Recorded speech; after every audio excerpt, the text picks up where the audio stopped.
Hello everyone, मेरा नाम है आर्चा और आप सभी का स्वागत है the twin bros YouTube channel में।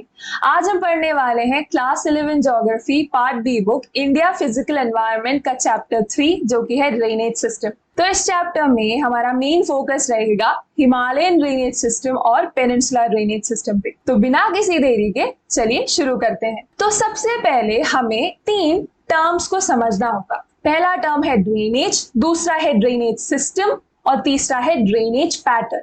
तो सबसे पहले ये देख लेते हैं कि ड्रेनेज क्या होता है। तो जब भी कोई रिवर एक वेल डिफाइंड पाथ से फ्लो करते हुए जाती है, यानी कि एक वेल डिफाइंड चैनल यानी कि क्लियरली डिफाइंड चैनल या पाथ से जब फ्लो करके जाती है, यानी कि वो जो कोर्स होता है रिवर का जो कि वेल डिफाइंड होना चाहिए, उससे ड्रेनेज कहा जाता है। अब ये जो वेल डिफाइंड चैनल्स होते हैं, कई सारे चैनल्स का जो नेटवर्क होता है, यानी कि जब रिवर्स और उसकी ट्रिब्यूटरी साथ में मिलकर जो नेटवर्क फॉर्म करते हैं, उससे ड्रेनेज सिस्टम कहा जाता है। तो हमने ये समझ लिया कि ड्रेनेज क्या होता है, एक वेल डिफाइंड पाथ या चैनल जिससे वाटर फ्लो करता है, वो ड्रेनेज होता है। सेकेंड, हमने ये पढ़ा कि जो चैनल्स का नेटवर्क होता है, जो रिवर्स और उसकी ट्रिब्यूटरी साथ में मिलकर बनाते हैं, उससे ड्रेनेज सिस्टम कहा जाता है। नेक्स्ट आता है ड्रेनेज पैटर्न। ड्रेनेज पैटर्न वो पैटर्न्स होते हैं जो ड्रेनेज सिस्टम डेवलप करते हैं। अब पैटर्न 4 तरह के हैं जिसके बारे में हम आगे पढ़ेंगे। Dendritic pattern, radial pattern, trellis pattern and centripetal pattern. और भी कई सारे ड्रेनेज पैटर्न्स होते हैं, और ये जो ड्रेनेज पैटर्न है ये रिवर्स और उनके ट्रिब्यूटरी साथ में मिलकर बनाते हैं। कई सारे ड्रेनेज पैटर्न है, लेकिन यहाँ पे हम 4 मेन ड्रेनेज पैटर्न पढ़ेंगे। अब ये सवाल आता है कि ये जो ड्रेनेज पैटर्न है और ये जो ड्रेनेज सिस्टम है, इन्हें कौन से फैक्टर्स इन्फ्लुएंस करते हैं।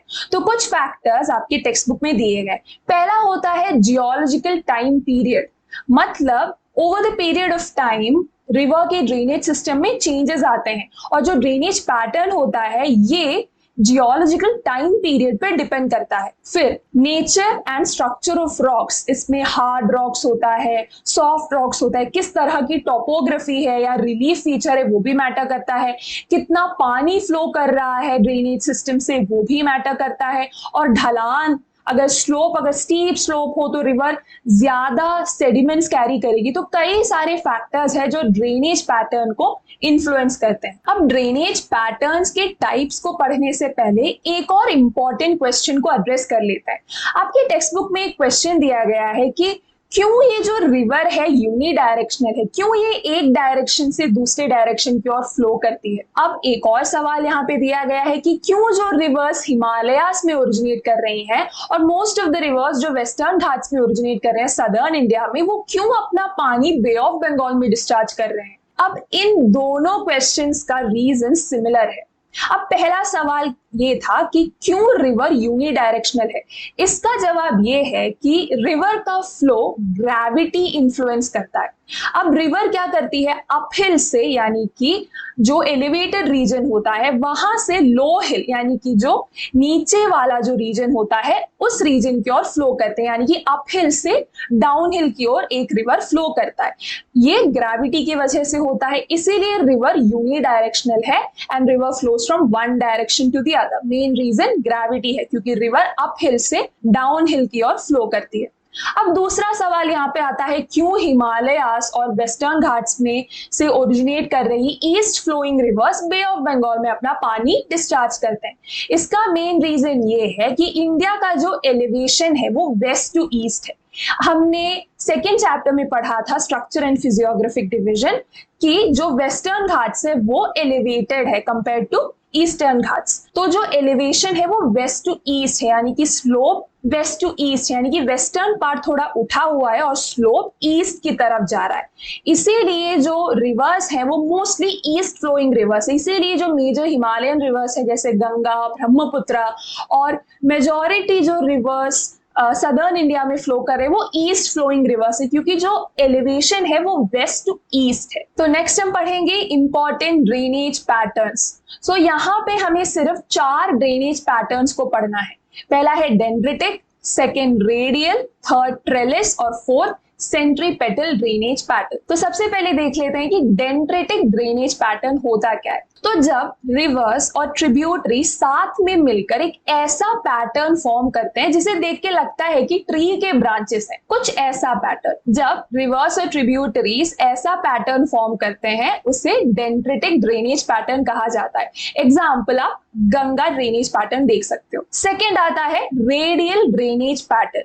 अब रेडियल ड्रेनेज पैटर्न में एक ऐसा पैटर्न फॉर्म होता है जहां हिल से जो रिवर ओरिजिनेट कर रही है वो हर डायरेक्शन में फ्लो करने लगती है। एग्जाम्पल, जो रिवर्स अमरकंटक रेंज से ओरिजिनेट होते हैं जैसे नर्मदा रिवर। तो ऐसे रिवर्स जो हिल के टॉप से हर डायरेक्शन में फ्लो कर रहे हैं वो रेडियल पैटर्न फॉर्म करते हैं। नेक्स्ट ड्रेनेज पैटर्न है ट्रेलिस ड्रेनेज पैटर्न। सो ट्रेलिस ड्रेनेज पैटर्न में जो प्राइमरी ट्रिब्यूटरीज यानी कि जो मेन ट्रिब्यूटरीज होते हैं वो पैरेलली फ्लो करते हैं ऐसे, और जो सेकेंडरी ट्रिब्यूटरीज होते हैं वो इन प्राइमरी ट्रिब्यूटरीज को राइट एंगल में आके ज्वाइन करते हैं, ऐसे आके ज्वाइन करते हैं। और जब प्राइमरी ट्रिब्यूटरीज को राइट एंगल पे सेकेंडरी ट्रिब्यूटरीज आके ज्वाइन करते हैं तब फॉर्म होता है trellis drainage pattern. Fourth drainage pattern है centripetal drainage pattern. Centripetal drainage pattern में रिवर हर डायरेक्शन से आकर किसी लेक या डिप्रेशन में अपना पानी डिस्चार्ज करते हैं और ऐसे फॉर्म होता है सेंट्रीपेटल ड्रेनेज पैटर्न। सो 4 मेन इंपॉर्टेंट ड्रेनेज पैटर्न है। डेंड्रेटिक ड्रेनेज पैटर्न जो ब्रांचेस ऑफ अ ट्री की तरह दिखता है। सेकेंड, रेडियल ड्रेनेज पैटर्न जहां पे रिवर्स हिल के टॉप से हर डायरेक्शन में फ्लो करते हैं। थर्ड, ट्रेलिस ड्रेनेज पैटर्न जहां पे प्राइमरी ट्रिब्यूटरीज पैरेलली फ्लो करते हैं और जो सेकेंडरी ट्रिब्यूटरीज होते हैं वो उन्हें राइट एंगल्स पे आके ज्वाइन करते हैं। फोर्थ, सेंट्रीपेटल ड्रेनेज पैटर्न जहां पे रिवर्स हर डायरेक्शन में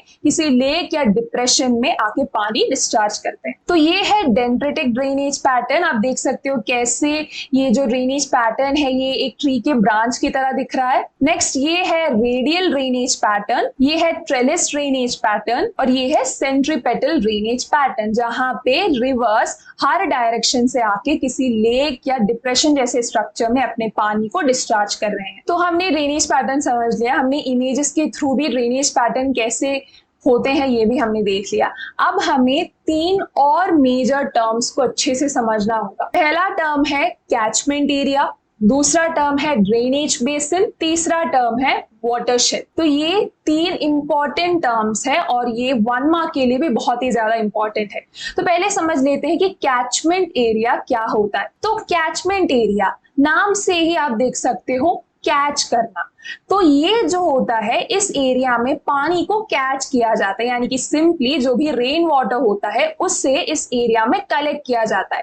रेन वाटर या फिर जब स्नो मेल्ट होता है उस पानी को इस एरिया में कलेक्ट किया जाता है और यहां से फिर रिवर ड्रेन होता है। तो कैचमेंट एरिया में पानी को कलेक्ट किया जाता है। इस कैच वर्ड से आप याद रखना कि यहाँ पे पानी को कैच किया जाता है या फिर कलेक्ट किया जाता है, फिर यहाँ से रिवर ड्रेन होता है। अब जो भी एरिया रिवर्स और उनके ट्रिब्यूटरीज साथ में मिलकर ड्रेन करते हैं, यानी कि जो वेल डिफाइंड पाथ या चैनल रिवर्स और ट्रिब्यूटरीज का होता है और जो एरिया वो ड्रेन करते हैं उस एरिया को ड्रेनेज बेसिन कहा जाता है। जैसे गंगा रिवर का ड्रेनेज बेसिन होता है, गंगा रिवर और उनकी ट्रिब्यूटरी साथ में मिलकर जिस एरिया को ड्रेन करते हैं उस एरिया को ड्रेनेज बेसिन कहा जाता है और गंगा रिवर का ड्रेनेज बेसिन इंडिया में सबसे बड़ा है। नेक्स्ट है वाटरशेड। सो वाटरशेड वो बाउंड्री लाइन या वो लाइन होता है जो 2 मेजर ड्रेनेज बेसिन को सेपरेट करता है। अब ये इस इमेज में आप देख सकते हो कि कैसे एक वाटरशेड है जो अरेबियन ड्रेनेज बेसिन और बे ऑफ बंगाल ड्रेनेज बेसिन को सेपरेट कर रहा है, वैसे ही कैसे इंडस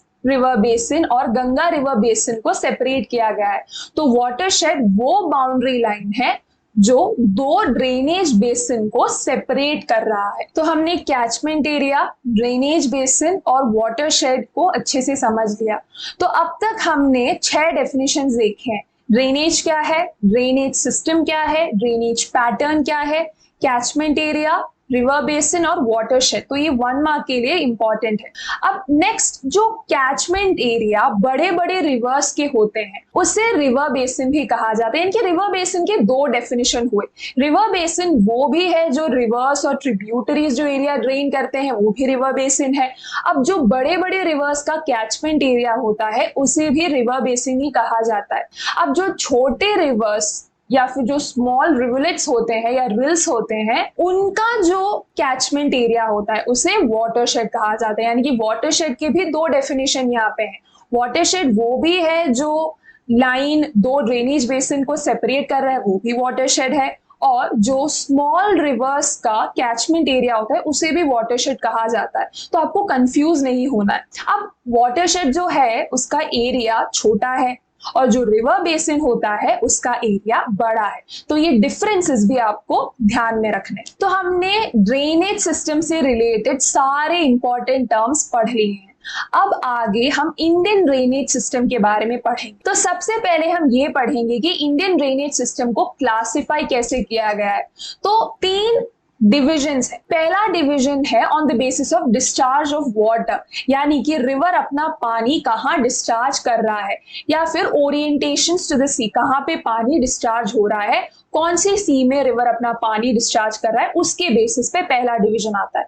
दूसरा डिवीजन आता है size of the watershed, watershed का साइज कैसा है उसके बेसिस पे भी 3 डिविजन्स है। अब तीसरा डिवीजन आता है on the basis of mode of origin, nature and characteristics. अब एक एक करके इन तीनों डिविजन्स को अच्छे से समझ लेते हैं। तो पहला डिवीजन है on the basis of discharge of water. So, on the basis of discharge of water, Indian drainage system may be grouped into Arabian Sea drainage and Bay of Bengal drainage. So, 2 drainage system है। पहला आता है Arabian Sea drainage, दूसरा बे of Bengal drainage. क्योंकि जो भी west flowing rivers हैं Indian drainage system के, वो अरेबियन सी में पानी डिस्चार्ज करते हैं और एस्चुअरीज फॉर्म करते हैं, और जो भी ईस्ट फ्लोइंग रिवर है इंडियन ड्रेनेज सिस्टम के, वो बे ऑफ बंगाल में अपना पानी डिस्चार्ज करते हैं और डेल्टास फॉर्म करते हैं। तो इसीलिए 2 ड्रेनेज सिस्टम है on the basis of discharge of water या फिर ओरिएंटेशंस टू द सी, यानी कि किस सी में नदी पानी डिस्चार्ज कर रहा है। तो ये जो अरेबियन सी ड्रेनेज है और बे ऑफ बंगाल ड्रेनेज है, इन्हें एक दूसरे से दिल्ली रिज, अरावली और सह्याद्री सेपरेट करते हैं, यानी कि ये फॉर्म करते हैं इन 2 ड्रेनेज सिस्टम के बीच का water divide. Water divide 2 drainage system को सेपरेट कर रहा है, और फिगर 3.1 जो हमने अभी देखा उसमें वाटर डिवाइड आप देख सकते हो। अब अगर अरेबियन सी ड्रेनेज और बे ऑफ बंगाल ड्रेनेज की बात करें, तो जो इंडियन ड्रेनेज सिस्टम का 77% ऑफ ड्रेनेज एरिया, जो गंगा, ब्रह्मपुत्र, कृष्णा, महानदी, गोदावरी, कावेरी, ऐसे जो रिवर्स, ये सारे रिवर्स अपना पानी बे ऑफ बंगाल में डिस्चार्ज करते हैं, यानी कि 77% of drainage bay of Bengal में। बाकी जो बचा 23% है, जिसमें वेस्ट फ्लोइंग रिवर्स आ रहे हैं जैसे नर्मदा, तापी, इंडस, माही, पेरियार, ये सारे रिवर्स अपना पानी अरेबियन सी में डिस्चार्ज कर रहे हैं। तो 77% बे ऑफ बंगाल में और बचा हुआ 23% अरेबियन सी में है। दूसरा डिवीजन है on the basis of size of the watershed. So watershed या जो ड्रेनेज बेसिन के साइज के बेसिस पे 3 रिवर बेसिन हो सकते हैं। तो पहला है मेजर रिवर बेसिन, दूसरा है मीडियम रिवर बेसिन, तीसरा है माइनर रिवर बेसिन। तो मेजर, मीडियम एंड माइनर ऐसे डिवाइड किया है साइज के बेसिस पे। अब देखते हैं मेजर रिवर बेसिन क्या है। तो मेजर रिवर बेसिन वो रिवर बेसिन है जहां पे जो कैचमेंट एरिया का साइज है वो 20,000 स्क्वायर किलोमीटर से ज्यादा होना चाहिए। और मेजर रिवर बेसिन इंडिया में 14 ड्रेनेज बेसिन है। एग्जाम्पल ब्रह्मपुत्र, कृष्णा, नर्मदा, गंगा, माही और साबरमती जैसे रिवर्स मेजर रिवर बेसिन में आते हैं, और इन रिवर्स के कैचमेंट एरिया का साइज 20,000 स्क्वायर किलोमीटर से ज्यादा है। Second, medium river basin. तो जो मीडियम रिवर बेसिन होते हैं उनके कैचमेंट एरिया का साइज 2,000 और 20,000 स्क्वायर किलोमीटर के बीच में आता है। और ऐसे 44 रिवर बेसिन है जो मीडियम रिवर बेसिन के कैटेगरी में आते हैं, जिनके कैचमेंट एरिया का साइज 2,000 और 20,000 स्क्वायर किलोमीटर के बीच में आता है। Example Kalindi river, Periyar river and मेघना रिवर। तीसरा आता है minor river basin. Minor river basins वो रिवर बेसिन्स होते हैं जिनके कैचमेंट एरिया का साइज 2000 स्क्वायर किलोमीटर से कम है। एग्जाम्पल अरवारी रिवर जो राजस्थान में है। सो minor river basins 2000 square kilometre से कम का कैचमेंट एरिया होता है। मीडियम रिवर बेसिन्स 2000 से 20,000 स्क्वायर किलोमीटर के बीच में medium river basins. Major river basins more than 20,000 square kilometre of catchment area. Examples भी जरूर याद रखना। अब थर्ड डिवीजन है on the basis of mode of origin, nature and characteristics. और इस बेसिस पे इंडियन ड्रेनेज सिस्टम को क्लासिफाई किया गया है हिमालयन ड्रेनेज और पेनिनसुला ड्रेनेज में। इसी के बारे में हम इस चैप्टर में पढ़ने वाले हैं। तो on the basis of mode of origin, nature and characteristics, Indian drainage system is divided into Himalayan drainage system and peninsula drainage system. अब जो हिमालयन ड्रेनेज सिस्टम है, हिमालयन ड्रेनेज सिस्टम के रिवर्स, कुछ रिवर्स जाते हैं अरेबियन सी में, कुछ reverse जाते हैं बे ऑफ बंगाल में। जैसे गंगा ब्रह्मपुत्रा बे ऑफ बंगाल में ड्रेन करते हैं और जो इंडस रिवर है वो अरेबियन सी में। वैसे ही जो पेनिनसुलर रीजन में जो भी बड़े बड़े रिवर्स हैं वो जो वेस्टर्न घाट्स में ओरिजिनेट होते हैं वो ईस्ट फ्लोइंग रिवर्स होते हैं और बे ऑफ बंगाल में अपना पानी डिस्चार्ज करते हैं। एक्सेप्शंस हैं जैसे कि नर्मदा, तापी और भी वेस्ट फ्लोइंग रिवर्स हैं जो अरेबियन सी में पानी डिस्चार्ज करते हैं। इन सभी के बारे में जो हिमालयन ड्रेनेज और पेनिनसुलर ड्रेनेज सिस्टम है इनके बारे में डिटेल में हम नेक्स्ट टॉपिक में पढ़ेंगे जो है ड्रेनेज सिस्टम्स ऑफ इंडिया। अगर आपने वीडियो को यहाँ तक देख लिया है तो ट्विनरोज के चैनल को सब्सक्राइब कर देना। आप ट्विनरोज का ऐप डाउनलोड कर सकते हो ताकि आपको नोट्स का एक्सेस मिले और सारे अपडेट्स मिलते रहे। वीडियो को एक लाइक जरूर करना और अपने दोस्तों के साथ शेयर भी करना। तो अब हम पढ़ेंगे द हिमालयन ड्रेनेज। सो जो हिमालयन ड्रेनेज है इसमें 3 मेजर रिवर बेसिन्स आते हैं, the Ganga, the Indus and the Brahmaputra, जो कि 3 मेजर हिमालयन रिवर्स हैं। अब ये जो 3 रिवर्स हैं और जो हिमालयन रिवर्स हैं वो पेरेनियल रिवर्स होते हैं, यानी कि पूरे साल इन रिवर्स में पानी रहता है। अब ऐसा इसीलिए होता है क्योंकि इन रिवर्स का सोर्स मेल्टिंग ऑफ स्नो और प्रेसिपिटेशन से आता है, यानी कि जो स्नो मेल्टिंग की वजह से जो पानी आता है और बारिश की वजह से जो पानी आता है उस वजह से इन रिवर्स में पूरे साल हम पानी देख सकते हैं। इसीलिए ये जो हिमालयन रिवर्स हैं ये पेरेनियल रिवर्स है। अब ये रिवर अपनी यूथफुल स्टेज में कई सारे इरोशनल और डिपोजिशनल फीचर्स फॉर्म करते हैं, जैसे कि ये रिवर अपने इरोशनल एक्टिविटीज के थ्रू गॉर्जेस फॉर्म करते हैं। गॉर्जेस घाटियां होती हैं जो माउंटेन्स के बीच में नैरो पासेस या नैरो वैलीज होते हैं जो रिवर्स इरोड करके लेके जाते हैं और फॉर्म करते हैं, वो गॉर्जेस होते हैं या घाटियां। तो ये बड़े बड़े गॉर्जेस फॉर्म करते हैं। फिर ये जो रिवर्स हैं ये वी शेप वैलीज फॉर्म करते हैं, ये भी एक इरोशनल फीचर है। वी शेप में जो रिवर्स ऐसे वैलीज को काटते हैं। अपने यूथफुल स्टेज में रिवर जब जोर से फ्लो कर रहा होता है तो रिवर्स ये जो घाटियां हैं या फिर जो माउंटेन एरियाज हैं उन्हें इरोड करते हैं और धीरे धीरे ऐसे वी शेप में उन्हें फॉर्म कर देते हैं। तो वी शेप वैली भी एक इरोशनल फीचर है। Next, rapids. सो जो रैपिड्स होते हैं वो शैलो एरिया में जब पानी तेजी से फ्लो कर रहा होता है उसे रैपिड्स कहते हैं। नेक्स्ट, वाटरफॉल झरने होते हैं। अब gorges, V shape valley, rapids, waterfalls, ये सारे फीचर्स रिवर्स तब फॉर्म करते हैं जब वो माउंटेन में होता है। जब वो प्लेन में एंटर करते हैं तो कुछ अलग फीचर्स फॉर्म करते हैं, जैसे कि oxbow lake, meanders, braided channels etcetera. अब जब रिवर प्लेन में एंटर करती है तो वो डिपोजिशनल फीचर्स बनाते हैं। अब डिपोजिशनल फीचर्स कैसे रिवर बनाती है? जब रिवर फ्लो कर रही होती है अपने ओरिजिन पॉइंट से प्लेन तक, वो जो पूरा रास्ता होता है उस कोर्स में जो रिवर है अपने साथ बहुत सारा सेडिमेंट इरोड करके लाते हैं और उन सेडिमेंट्स को रिवर्स डिपॉजिट करते हैं, जिससे डिपोजिशनल फीचर्स फॉर्म होते हैं, जैसे कि फ्लैट वैलीज, जो ज्यादा एलिवेटेड वैलीज नहीं होते वो फ्लैट वैलीज होते हैं। नेक्स्ट, ये जो रिवर्स हैं ये मियांडरिंग रिवर्स हैं इनकी जो मियांडरिंग टेंडेंसी होती है बहुत ही स्ट्रांग होती है। मियांडर्स या मियांडरिंग टेंडेंसी मतलब जो रिवर्स कर्व्स लेते हैं या बेंड्स लेते हैं, जब इस तरह से सांप के तरह जब रिवर्स फ्लो करते हैं तो वो मियांडर्स होते हैं। अब ये मियांडर्स हैं, इसके बाद रिवर्स ऑक्सबो लेक्स भी फॉर्म करते हैं। अब जो मियांडरिंग रिवर होता है जो इस तरह से कर्व्स और बेंड्स लेके फ्लो करता है, वो रिवर ऑक्सबो लेक्स फॉर्म करते हैं।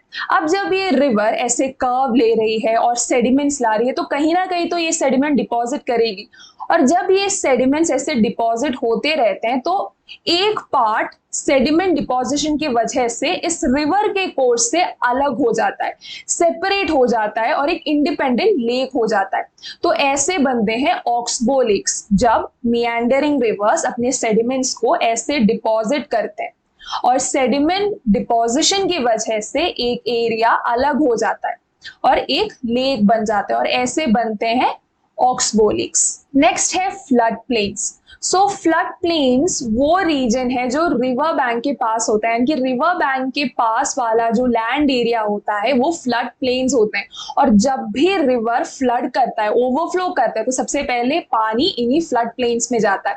तो रिवर बैंक या रिवर के पास वाला या स्ट्रीम के पास वाला जो एरिया होता है, जो एडजेसेंट एरिया है, उन्हें फ्लड प्लेन्स कहा जाता है। नेक्स्ट डिपोजिशनल फीचर है ब्रेडेड चैनल्स। तो एक एग्जांपल है ब्रह्मपुत्रा का। तो Brahmaputra river braided channels form करते हैं। तो ये ब्रेडेड चैनल्स में क्या होता है, अब रिवर अपने साथ सेडिमेंट बहा के लेके आ रहे हैं। अब रिवर जब ये सेडिमेंट्स डिपॉजिट करते हैं तब उसी रिवर का कोर्स आगे बढ़ना थोड़ा मुश्किल हो जाता है, यानी कि रिवर को फ्लो करने में थोड़ी मुश्किल होती है। तो रिवर एक दूसरा रास्ता ले लेती है, क्योंकि सेडिमेंट जब अक्यूमुलेट होता है तब आगे बढ़ना रिवर के लिए मुश्किल हो जाता है, फ्लो में दिक्कत आती है। तो रिवर एक दूसरा पाथ ले लेती है, तो एक अलग चैनल फॉर्म हो जाता है। तो ऐसे करते करते छोटे छोटे और चैनल्स हो जाते हैं, क्योंकि सेडिमेंट ब्लॉक कर देता है रिवर के फ्लो को। तो ये जो सेडिमेंट डिपोजिशन होता है वहां पे रिवराइन आइलैंड्स फॉर्म होते हैं, और ये जो छोटे छोटे चैनल्स होते हैं उन्हें ब्रेडेड चैनल्स कहा जाता है। अब नेक्स्ट डिपोजिशनल फीचर है डेल्टास। तो डेल्टास रिवर अगेन अपने साथ सेडिमेंट ला रहे हैं, और ये जो रिवर्स हैं ये जब अपने जो माउथ ऑफ द रिवर है, यानी कि एक सी से जुड़ने से पहले, अपना पानी डिस्चार्ज करने से पहले सारे सेडिमेंट्स को डिपॉजिट करके एक लैंड फॉर्म को क्रिएट करते हैं, और उन्हीं को हम डेल्टा कहते हैं। अब एक पॉइंट मैंने यहाँ पे मेंशन किया था कि जो ये हिमालयन रिवर्स हैं इनकी जो मियांडरिंग टेंडेंसी है, यानी कि कर्व लेने की, टर्न्स लेने की, ट्विस्ट करने की जो टेंडेंसी है, जो मियांडरिंग टेंडेंसी है, वो बहुत ही स्ट्रॉन्ग है। और इसका ये भी मतलब होता है कि ये जो अपना कोर्स है, अपना जो पानी फ्लो करने का जो पाथ है, वो फ्रीक्वेंटली चेंज करता है। अब इसका इम्पैक्ट हम पे क्या पड़ता है, अब जरा सोचिए, अगर रिवर इतने फ्रीक्वेंटली अपना जो कोर्स है शिफ्ट कर रही है तो फ्लडिंग के चांसेस बढ़ जाते हैं। यहाँ पे एक एग्जाम्पल दिया है रिवर कोसी का, जिसे सौरो ऑफ बिहार कहा जाता है। तो रिवर कोसी नेपाल हिमालयास के रीजन से ओरिजिनेट होती है, और ये जो रिवर कोसी है ये रिलेटिवली यंग रीजन से ओरिजिनेट होती है, जिसकी वजह से कई सारे सेडिमेंट्स को अपने साथ बहा के लेके आती है। और इसका जो स्लोप है वो स्टीप स्लोप है, यानी कि ढलान बहुत ही तेज ढलान है। इस वजह से बहुत ही तेज इसका फ्लो है और बहुत सारा सेडिमेंट ये इरोड करके ये रिवर लाती है और फ्लड करती है। अब ये फ्लडिंग कैसे होता है, अब रिवर कोसी कई सारे सेडिमेंट्स को, ह्यूज क्वांटिटी ऑफ सेडिमेंट्स को अपर रीजन से इरोड करके प्लेन रीजन में लाके डिपॉजिट करती है ये रिवर, जिस वजह से इस रिवर का जो कोर्स है, जो फ्लो है, वो ब्लॉक हो जाता है। अब फ्लो ब्लॉक होने की वजह से रिवर को फ्लो तो करना ही होता है, भले ही अगर वो जो पाथ वो फ्रीक्वेंटली ले रही है वो अगर ब्लॉक हो जाए तो वो कोई और रास्ता ले लेगी, अपना जो कोर्स है वो चेंज कर देगी, जिस वजह से फ्लडिंग के चांसेस बढ़ जाते हैं। तो इसीलिए रिवर कोसी को सौरो ऑफ बिहार कहा जाता है। बिहार के लिए एक दुख है ये रिवर, क्योंकि ये रिवर फ्रीक्वेंटली फ्लड होते रहती है। अब यहाँ पे एक क्वेश्चन है कि क्यों कोसी रिवर इतना सारा सेडिमेंट अपने साथ अपर रीचेस से ला रही है। मेन रीजन ये है कि ये जिस रीजन से ओरिजिनेट कर रही है ये रिवर, वो रिलेटिवली यंग है और स्टीप स्लोप होने की वजह से ह्यूज क्वांटिटी ऑफ सेडिमेंट अपने साथ इरोड करके ला रही है। तो अब तक हमने हिमालयन ड्रेनेज सिस्टम के फीचर्स देख लिए, इरोशनल डिपोजिशनल फीचर्स और वो फीचर्स जो माउंटेन एरियाज में फॉर्म होते हैं, प्लेन एरियाज में फॉर्म होते हैं जो डिपोजिशनल फीचर्स, उन सभी के बारे में हमने समझ लिया। अब हम पढ़ेंगे evolution of the Himalayan drainage. तो जो हिमालयन ड्रेनेज और हिमालयन रिवर्स का इवोल्यूशन समझाने के लिए कई सारे थियरीज रखे गए हैं, लेकिन एक वाइडली एक्सेप्टेड थियरी है कि एक माइटी रिवर था, शिवालिक या इंडो ब्रह्मा रिवर। अब जियोलॉजिस्ट ये मानते हैं कि जो मायोसीन पीरियड था करीब 5 to 24 मिलियन ईयर्स अगो, इस मायोसीन पीरियड में एक बड़ा सा रिवर था, शिवालिक या इंडो ब्रह्मा रिवर, जो आसाम से पंजाब तक एक्सटेंड हो रहा था और ये रिवर अपना पानी गल्फ ऑफ सिंध में डिस्चार्ज कर रहा था। अब over the period of time इस रिवर में ब्रेक्स आने लगे, डिसमेंबर्ड होने लगा ये रिवर। अब ऐसे चलते चलते ये रिवर 3 हिस्सों में यानी कि 3 मेजर ड्रेनेज सिस्टम में डिवाइड होता है।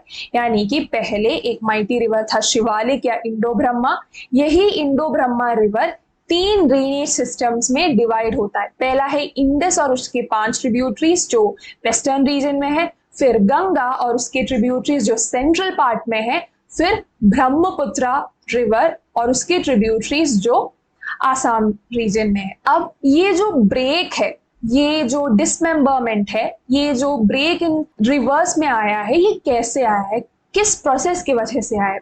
तो इसका भी एक एक्सप्लेनेशन है कि प्लाइस्टोसीन पीरियड में वेस्टर्न हिमालयास में एक अपहीवल होता है, यानी कि वर्टिकल डिस्प्लेसमेंट होता है, जिसके वजह से जो पोटवार प्लेटू, दिल्ली रिज का पार्ट है, वो भी अपलिफ्ट होता है, यानी कि वो भी ऊपर की ओर उठता है, जिसके वजह से एक वाटर डिवाइड क्रिएट होता है इस इंडो ब्रह्मा रिवर में और ये रिवर 3 हिस्सों में बट जाता है।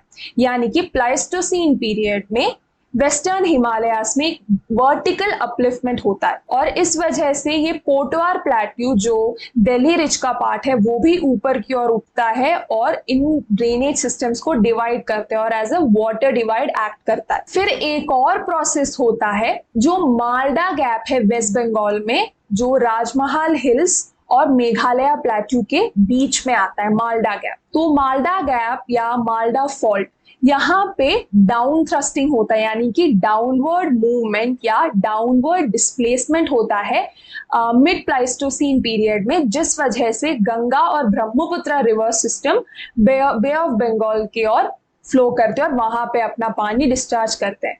तो इस ब्रेक के 2 रीजंस है, एक जो प्लाइस्टोसीन पीरियड में वर्टिकल मूवमेंट होता है, अपहीवल होता है, जिस वजह से एक वाटर डिवाइड क्रिएट होता है गंगा और इंडस रिवर के बीच में। फिर एक और प्रोसेस होता है मिड प्लाइस्टोसीन पीरियड में, जो कि डाउन थ्रस्टिंग है, मालडा फॉल्ट या मालडा गैप में। डाउन थ्रस्टिंग मतलब जो डाउनवर्ड डिस्प्लेसमेंट होता है, उस वजह से गंगा और Brahmaputra system bay of Bengal में अपने पानी को डिस्चार्ज करते हैं और बे ऑफ बंगाल की तरफ फ्लो करते हैं। नेक्स्ट हम पढ़ेंगे the river systems of the Himalayan drainage. अब यहाँ पे हम इंडस सिस्टम, उसके ट्रिब्यूटरीज, गंगा रिवर सिस्टम, उसके ट्रिब्यूटरीज और ब्रह्मपुत्र रिवर सिस्टम के बारे में पढ़ेंगे और आगे हम पेनिनसुला रिवर सिस्टम के बारे में भी पढ़ेंगे। तो यहाँ पे 1 मार्क के पर्सपेक्टिव से बहुत सारे क्वेश्चन निकल के आ रहे हैं और इस एरिया को पढ़ना थोड़ा ट्रिकी होता है क्योंकि इंफॉर्मेशन ओवरलोड हो रहा है, बहुत सारा इंफॉर्मेशन यहाँ पे मिल रहा है 1 मार्क के लिए। तो यहाँ पे हम ये कर सकते हैं कि हम एक बॉक्स बना सकते हैं जहां पे हम एक कॉलम में रिवर का नाम लिखेंगे, फिर एक कॉलम में हम उस रिवर का जो ओरिजिन पॉइंट है वो लिखेंगे, फिर हम लिखेंगे उस रिवर के मेजर ट्रिब्यूटरीज, फिर जो वो रिवर बेसिन किसके स्टेट से होके जा रहा है वो पॉइंट हम मेंशन करेंगे। अगर कोई बहुत ही इंपॉर्टेंट फीचर है उस रिवर का, जैसे इंडस रिवर सिस्टम के लिए एक इंपॉर्टेंट फीचर है कि इसे तिब्बत में सिंघी खंबन कहा जाता है, तो एक इंपॉर्टेंट फीचर भी एक कॉलम में लिखेंगे। तो इससे आप अच्छे से रिवाइज कर पाओगे, आसानी से रिवाइज कर पाओगे। यानी कि हमें रिवर का नाम लिखना है, उसका ट्रिब्यूटरी लिखना है, ओरिजिन पॉइंट लिखना है, कौन से स्टेट्स इस रिवर बेसिन को शेयर कर रहे हैं वो लिखना है, फिर एक मेजर पॉइंट लिखना है उस रिवर का। ऐसे आप आसानी से रिवाइज कर पाओगे। तो अब हम पढ़ेंगे the Indus system. So Indus system एक हिमालयन रिवर है, ये वेस्ट फ्लोइंग रिवर है और अरेबियन सी में ड्रेन होता है या अपना पानी डिस्चार्ज करता है। अब इस रिवर का जो साइज है वो है 11,65,000 स्क्वायर किलोमीटर, यानी कि it's one of the largest river basins of the world. Indus को सिंधु रिवर के नाम से भी जाना जाता है। अब यहाँ पे इंपॉर्टेंट पॉइंट आता है कि इंडस कहाँ से ओरिजिनेट होता है। इंडस ओरिजिनेट होता है बुखारचू ग्लेशियर से, जो कैलाश माउंटेन रेंज में आता है। ये एक बहुत ही इंपॉर्टेंट पॉइंट है। नेक्स्ट इंपॉर्टेंट पॉइंट है कि तिब्बत में इस रिवर को सिंगी खंबन कहा जाता है। सिंगी खंबन को लायंस माउथ कहा जाता है, यानी कि इसका मीनिंग लायंस माउथ है। अब एक और इंपॉर्टेंट पॉइंट आता है कि जो इंडस रिवर है ये गिलजिट जम्मू कश्मीर, गिलजिट जो जम्मू कश्मीर में है, वहां पे एक बड़ा सा गॉर्ज ये रिवर फॉर्म करता है। अब इंडिया में ये सिर्फ जम्मू कश्मीर से फ्लो करता है। अब जम्मू कश्मीर के एरिया को ड्रेन करके ये रिवर दर्दिस्तान से होकर पाकिस्तान में एंटर करता है। अब एक और इंपॉर्टेंट पॉइंट यहाँ पे आता है इंडस रिवर की ट्रिब्यूटरीज। सो इंडस रिवर की मेजर ट्रिब्यूटरीज हैं श्योक, गिलजिट, जास्कर, हुंजा, नुब्रा, शिगार, गास्तिंग, द्रास। आप 3 से 4 नाम याद रख सकते हो। और भी कुछ मेजर राइट बैंक ट्रिब्यूटरीज है जैसे काबुल, खुर्रम, तोची, गोमल, विबोआ एंड संगार। नेक्स्ट एक इंपॉर्टेंट पॉइंट आता है, ये जो इंडस रिवर है ये अपने 5 मेजर ट्रिब्यूटरीज जिन्हें पंजनाड कहा जाता है, उनसे मिठानकोट में ये रिवर मिलती है। अब ये पंजनाड जो 5 मेजर ट्रिब्यूटरीज हैं, इन्हीं रिवर्स के वजह से पंजाब नाम भी पड़ता है। ये 5 रिवर्स हैं सतलज, ब्यास, रावी, चेनाब और झेलम।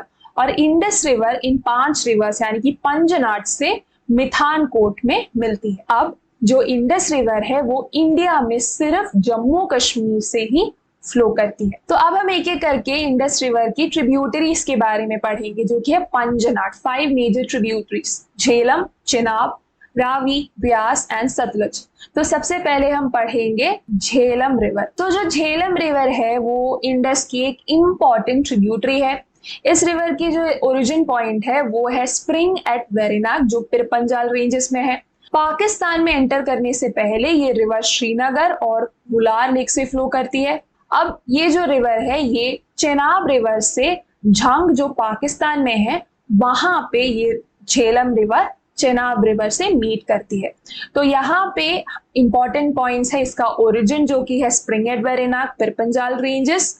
सेकेंड इंपॉर्टेंट पॉइंट है कि ये रिवर चेनाब रिवर से झंग जो पाकिस्तान में है वहां पे चेनाब रिवर से झेलम रिवर ज्वाइन करती है। Next Chenab river. Chenab river Indus की लार्जेस्ट ट्रिब्यूटरी है और चेनाब रिवर 2 स्ट्रीम से बनती है, चंद्रा और भागा। ये जो चंद्रा और भागा है इस वजह से चेनाब रिवर का नाम चंद्रभागा भी है। चंद्रा और भागा 2 अलग अलग स्ट्रीम्स है जो हिमाचल प्रदेश के टंडी कीलोंग में है, जो वहां पे चंद्रा और भागा ज्वाइन करते हैं। तो चंद्रा और भागा का मीटिंग पॉइंट है कीलोंग इन हिमाचल प्रदेश। तो यहाँ पे इंपॉर्टेंट पॉइंट है कि Chenab is the largest tributary of river Indus. 2 stream से बनता है, चंद्रा और भागा, जिनका मीटिंग पॉइंट है टंडी नियर कीलोंग इन हिमाचल प्रदेश, और चेनाब रिवर को इसीलिए चंद्रभागा भी कहा जाता है। नेक्स्ट है रावी रिवर। सो जो रावी रिवर है इसका ओरिजिन पॉइंट है वेस्ट ऑफ रोहतंग पास, जो कि कुल्लू हिल्स हिमाचल प्रदेश में है। अब रावी रिवर पाकिस्तान में एंटर करने से पहले और चेनाब रिवर से मिलने से पहले जो पिरपंजाल रेंज है और धौलाधर रेंज है, इन 2 रेंजेस के बीच का जो एरिया है वो ये रिवर सबसे पहले ड्रेन करती है, फिर जाके पाकिस्तान में एंटर करती है ये रिवर, और चेनाब रिवर से सराय सिद्धू में ये रिवर ज्वाइन करती है। तो यहाँ पे इंपॉर्टेंट पॉइंट्स है इसका ओरिजिन पॉइंट, जो कि है वेस्ट ऑफ रोहतंग पास, जो कुल्लू हिल्स हिमाचल प्रदेश में है। उसके बाद ये चेनाब रिवर से सराय सिद्धू में मिलती है, फिर रावी रिवर पिरपंजाल रेंजेस और धौलाधर रेंजेस के बीच का एरिया भी ड्रेन करती है। नेक्स्ट है Beas river. So Beas river is also another important tributary of Indus. Beas river का ओरिजिन पॉइंट है ब्यास कुंड, जो रोहतंग पास में है। अब ये रिवर गॉर्जेस फॉर्म करते हैं, घाटियां फॉर्म करते हैं कटी और लरगी में, जो कि धौलाधर रेंज का पार्ट है। अब ये रिवर पंजाब प्लेन्स में एंटर करती है और यहाँ पे ये रिवर सतलज रिवर से मिलती है हारीके में। सो सतलज और ब्यास रिवर का मीटिंग पॉइंट है हारीके। तो यहाँ पे जो इंपॉर्टेंट पॉइंट है वो है ओरिजिन इसका, जो कि है ब्यास कुंड। फिर जो गॉर्जेस फॉर्म ये रिवर करती है कटी और लरगी में। फिर ये रिवर पंजाब प्लेन्स में एंटर करती है और यहाँ पे ये रिवर सतलज रिवर से मिलती है हारीके। तो नेक्स्ट है Sutlej river. Sutlej river origin करती है राक्षस तल मानसरोवर, जो कि तिब्बत में है। और तिब्बत में सतलज रिवर को कहा जाता है लांगचेन खंबाक, जिसका इंग्लिश ट्रांसलेशन होता है एलिफेंट माउथ रिवर या फिर सेक्रेड एलिफेंट माउथ रिवर। जो सतलज रिवर है ये शिपकिला पास से होकर हिमालयन रेंजेस, जो शिपकिला पास हिमालयन रेंजेस है वहां से होकर पंजाब प्लेन में एंटर करती है। और इसी रिवर पे भकरा नंगल प्रोजेक्ट, जो एक बहुत ही इंपॉर्टेंट प्रोजेक्ट है, वो इसी रिवर पे है। अब सतलज रिवर एक एंटीसीडेंट रिवर है। एंटीसीडेंट रिवर्स वो रिवर्स होते हैं जिनका जो ओरिजिन था वो हिमालयास के अपलिफ्टमेंट से पहले था। तो इसीलिए Sutlej river, Indus river, Ganga river, इन सभी रिवर्स को एंटीसीडेंट रिवर कहा जाता है। तो सतलज के लिए मेन पॉइंट्स है इसका ओरिजिन पॉइंट, जो कि है राक्षस तल मानसरोवर लेक में, जो कि तिब्बत में है। तिब्बत में इसे लांगचेन खंबाक कहा जाता है। ये रिवर शिपकिला पास से होकर, जो हिमालयन रेंजेस में है, वहां से होकर पंजाब प्लेन्स में एंटर करती है। सतलज रिवर और ब्यास रिवर का मीटिंग पॉइंट हारीके है। सतलज रिवर एक एंटीसीडेंट रिवर है और जो भकरा नंगल डैम है वो सतलज रिवर पे बना है। नेक्स्ट हम पढ़ेंगे the Ganga system. So Ganga river हमारे लिए बहुत ही ज्यादा इंपॉर्टेंट है। हम इसे होली रिवर कंसिडर करते हैं और इस रिवर का जो कल्चरल सिग्निफिकेंस है, जो रिलीजियस सिग्निफिकेंस है, वो बहुत ही ज्यादा है। अगर हम पिलग्रिमेज सेंटर की बात करें जो हरिद्वार और वाराणसी है, तो यहाँ पे हम कल्चरल सिग्निफिकेंस देख सकते हैं। और ये जो रीजन है गंगा रिवर सेडिमेंट डिपोजिशन की वजह से यहाँ पे एक फर्टाइल एरिया क्रिएट करती है। ये एग्रीकल्चरली प्रोडक्टिव रीजन है और इस रीजन का पॉपुलेशन भी बहुत ज्यादा है। आगे हम गंगा रिवर के फीचर्स के बारे में पढ़ेंगे। जो गंगा रिवर है ये ओरिजिनेट करती है गंगोत्री ग्लेशियर नियर गौमुख, जो उत्तरकाशी डिस्ट्रिक्ट में है उत्तराखंड की। तो ओरिजिन पॉइंट है गंगोत्री ग्लेशियर और यहाँ पे इसे भगीरथी कहा जाता है। अब भगीरथी रिवर अलकनंदा रिवर से जाके मिलती है और यहाँ पे देवप्रयाग है। अब हम पढ़ेंगे 4 प्रयाग के बारे में, देवप्रयाग, विष्णुप्रयाग, कर्णप्रयाग और रुद्रप्रयाग। तो सबसे पहले आता है देवप्रयाग। तो जो देवप्रयाग है यहाँ पे भगीरथी रिवर अलकनंदा रिवर से मिलती है और यहाँ से जो रिवर निकलती है उसे गंगा कहा जाता है। अब ये जो अलकनंदा रिवर है ये ओरिजिनेट करती है सतोपंत ग्लेशियर, जो कि बद्रीनाथ में है। तो देवप्रयाग में अलकनंदा और भगीरथी मिलते हैं और यहाँ से गंगा फॉर्म होती है। अब दूसरा है विष्णुप्रयाग या फिर जोशीमठ। विष्णुप्रयाग में धौली गंगा और विष्णु गंगा मिलते हैं और यहाँ पे विष्णुप्रयाग फॉर्म होता है। फिर आता है कर्णप्रयाग। कर्णप्रयाग में अलकनंदा और पिंडार एक दूसरे से मिलते हैं और यहाँ पे कर्णप्रयाग फॉर्म होता है। चौथा है रुद्रप्रयाग। यहाँ पे मंदाकिनी रिवर अलकनंदा से मिलती है और यहाँ पे फॉर्म होता है रुद्रप्रयाग। तो ये जो 4 प्रयाग है बहुत ही इंपॉर्टेंट है, देवप्रयाग, विष्णुप्रयाग, कर्णप्रयाग और रुद्रप्रयाग। देवप्रयाग में भगीरथी और अलकनंदा मीट करते हैं। विष्णुप्रयाग में धौली गंगा और विष्णु गंगा मीट करते हैं। कर्णप्रयाग में पिंडार और अलकनंदा मीट करते हैं और रुद्रप्रयाग में मंदाकिनी और अलकनंदा रिवर मीट करते हैं। नेक्स्ट एक इंपॉर्टेंट पॉइंट आता है, अब जो गंगा रिवर है ये माउंटेन रेंजेस से प्लेन में एंटर करती है और ये रीजन है Haridwar. So Ganga enters the plain at Haridwar, 1 mark के लिए इंपॉर्टेंट है। अब यहां से गंगा सबसे पहले साउथ की ओर फ्लो करती है, उसके बाद कोर्स थोड़ा चेंज होता है साउथ ईस्ट की तरफ, फिर ये रिवर ईस्ट की ओर फ्लो करती है और हुगली से होकर ये रिवर बाद में बांग्लादेश में जाती है और बाद में ये रिवर बे ऑफ बंगाल में ड्रेन करती है। अब गंगा रिवर के दो डिस्ट्रीब्यूटरीज हैं जो कि है भगीरथी और पद्मा।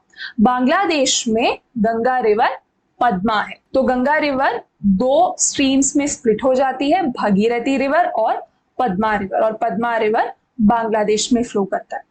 गंगा रिवर का टोटल लेंथ है 2525 किलोमीटर। अब एक इंपॉर्टेंट पॉइंट यहाँ पे आता है कि कौन से स्टेट्स हैं जो गंगा रिवर बेसिन शेयर करते हैं। ये स्टेट्स हैं उत्तराखंड, जहां पे गंगा रिवर ओरिजिनेट करती है, फिर उत्तर प्रदेश, बिहार और वेस्ट बंगाल। तो ये 4 स्टेट्स हैं जहां से गंगा रिवर फ्लो करती है, उत्तराखंड, उत्तर प्रदेश, बिहार और वेस्ट बंगाल। अगर हम गंगा बेसिन की बात करें तो इंडिया का लार्जेस्ट रिवर बेसिन है and it covers about 8.6 lakh square kilometre area. अब हम गंगा रिवर के ट्रिब्यूटरीज के बारे में बात करेंगे। तो गंगा रिवर के लेफ्ट बैंक ट्रिब्यूटरीज है, राइट बैंक ट्रिब्यूटरीज है, और रिवर गंगा की मेजर राइट बैंक ट्रिब्यूटरी है सोन रिवर, और मेजर लेफ्ट बैंक ट्रिब्यूटरीज है रामगंगा, गोमती, घाघरा, गंडक, कोसी और महानंदा रिवर, और ये सारे रिवर बे ऑफ बंगाल में ड्रेन होते हैं। अब एक एक करके गंगा रिवर के 10 ट्रिब्यूटरीज के बारे में हम पढ़ेंगे। सबसे पहले आता है गंगा रिवर की लॉन्गेस्ट ट्रिब्यूटरी और वेस्टर्न मोस्ट ट्रिब्यूटरी जो कि है Yamuna river. Yamuna river Ganga river की लॉन्गेस्ट ट्रिब्यूटरी है। यमुना रिवर का ओरिजिन यमुनोत्री ग्लेशियर में होता है जो कि बंदरपंज रेंज में है। अब यमुना रिवर और गंगा रिवर मीट करते हैं प्रयाग में जो कि इलाहाबाद है। अब यमुना रिवर के कुछ और फीचर्स देखते हैं। यहाँ पे हम यमुना रिवर की ट्रिब्यूटरीज की बात कर रहे हैं। यमुना रिवर के राइट बैंक ट्रिब्यूटरीज है Chambal river, Sindh river, Betwa river और केन रिवर। अब ये जो रिवर्स हैं ये पेनिनसुलर प्लेट्यू रीजन में ओरिजिनेट होते हैं। अब यमुना रिवर के मेजर लेफ्ट बैंक ट्रिब्यूटरीज है Hindan river, Rind river, Sengar river और वरुणा रिवर। अब यहाँ पे हमें एक और बार इन पॉइंट्स को रिवाइज करना है कि यमुना रिवर की इंपॉर्टेंट पॉइंट्स क्या है कि यमुना रिवर गंगा रिवर की लॉन्गेस्ट ट्रिब्यूटरी है। ओरिजिन होता है यमुनोत्री ग्लेशियर जो बंदरपंज रेंजेस में है। अब यमुना रिवर गंगा से प्रयाग में ज्वाइन होती है जो कि इलाहाबाद है। अब इसके मेजर राइट बैंक ट्रिब्यूटरीज और लेफ्ट बैंक ट्रिब्यूटरीज को भी एक बार अच्छे से पढ़ लेना है। नेक्स्ट ट्रिब्यूटरी है चंबल रिवर। चंबल रिवर का ओरिजिन पॉइंट है माओ इन मालवा प्लेट्यू, मध्य प्रदेश। तो ये इसका ओरिजिन पॉइंट है। चंबल रिवर पे गांधी सागर डैम को कंस्ट्रक्ट किया गया है। ये एक इंपॉर्टेंट पॉइंट है 1 मार्क के लिए। अब चंबल रिवर ओरिजिन करती है माओ मालवा प्लेट्यू में, फिर ये नॉर्थ के डायरेक्शन में फ्लो करती है एक घाटी से होते हुए कोटा तक। कोटा से फिर ये नीचे आती है बूंदी, सवाई माधोपुर, धौलपुर, इन सभी जगहों से होकर फाइनली यमुना रिवर से चंबल रिवर ज्वाइन करती है। अब चंबल रिवर का सबसे इंपॉर्टेंट फीचर है इसकी बैडलैंड टोपोग्राफी, जिसे चंबल रवीन्स भी कहा जाता है। जो चंबल रवीन्स है, रवीन स्टीप नैरो वैली होती है। ये जो नैरो वैली है ये एक्चुअल वैली से छोटी होती है लेकिन गली से थोड़ी बड़ी होती है, तो ये होते हैं रवीन्स। तो ये जो रवीन्स है यहाँ पे एग्रीकल्चर पॉसिबल नहीं है क्योंकि बैडलैंड है। तो ये थे चंबल के फीचर्स। ओरिजिन पॉइंट माओ है मालवा प्लेट्यू मध्य प्रदेश में। गांधी सागर डैम इंपॉर्टेंट है। फिर Chambal river is famous for its badland topography. Next is Gandak river. Gandak river का ओरिजिन पॉइंट है नेपाल हिमालयास। गंडक रिवर के 2 स्ट्रीम्स है, काली गंडक और त्रिशूल गंगा। गंडक रिवर गंगा प्लेन में एंटर करती है चंपारण डिस्ट्रिक्ट में जो कि बिहार में है। फिर सोनपुर में गंडक रिवर गंगा रिवर से मीट करती है। एक और बार रिवाइज करते हैं। गंडक रिवर का ओरिजिन पॉइंट है नेपाल हिमालयास। 2 स्ट्रीम्स है गंडक रिवर के, काली गंडक और त्रिशूल गंगा। चंपारण डिस्ट्रिक्ट में ये गंगा प्लेन में एंटर करती है रिवर और उसके बाद सोनपुर में गंडक रिवर और गंगा रिवर मीट करते हैं। नेक्स्ट ट्रिब्यूटरी है घाघरा रिवर। सो घाघरा रिवर का ओरिजिन पॉइंट है मापचुंगो ग्लेशियर। मापचुंगो ग्लेशियर से ओरिजिनेट होने के बाद घाघरा रिवर अपनी ट्रिब्यूटरी से पानी कलेक्ट करती है और घाघरा रिवर के मेन ट्रिब्यूटरीज हैं सेती, बेरी और तिला। अब ट्रिब्यूटरीज से मिलने के बाद घाघरा रिवर एक बड़ा सा गॉर्ज फॉर्म करती है शीशा पानी में। अब इंपॉर्टेंट पॉइंट ये है कि गंगा रिवर से मीट करने से पहले घाघरा रिवर को शारदा रिवर ज्वाइन करती है। शारदा रिवर को काली या फिर काली गंगा कहा जाता है। तो सबसे पहले घाघरा रिवर और काली गंगा रिवर मीट करते हैं और ये गंगा प्लेन रीजन में होता है। फिर घाघरा रिवर गंगा रिवर से मीट करती है छापरा में। तो इंपॉर्टेंट पॉइंट्स है घाघरा रिवर का ओरिजिन पॉइंट जो कि है मापचा-चुंगो ग्लेशियर, घाघरा रिवर की मेजर ट्रिब्यूटरीज जो कि है तिला, सेती और बेरी, एक deep gorge Ghaghara river form करती है शीशा पानी में। फिर रिवर शारदा जो कि काली गंगा या फिर काली जिसे कहा जाता है, ये रिवर घाघरा रिवर को ज्वाइन करती है। फिर घाघरा रिवर गंगा रिवर से छापरा में ज्वाइन होती है। नेक्स्ट ट्रिब्यूटरी है Kosi river, also known as sorrow of Bihar. So Kosi river का सोर्स है north of mount Everest Tibet में, और यहीं से कोसी रिवर का जो सबसे मेन ट्रिब्यूटरी है अरुण रिवर, उसका भी ओरिजिन यहीं पे। कोसी रिवर को सौर ऑफ बिहार कहा जाता है जैसे कि मैंने कहा, और ये एक एंटीसीडेंट रिवर है। सतलज का टॉपिक जब हमने पढ़ा था तब हमने डिस्कस किया था कि एंटीसीडेंट रिवर क्या होता है। एंटीसीडेंट रिवर का जो ओरिजिन है वो हिमालयास की अपलिफ्टमेंट के पहले हो गया था, तो इसीलिए इन्हें एंटीसीडेंट रिवर कहा जाता है।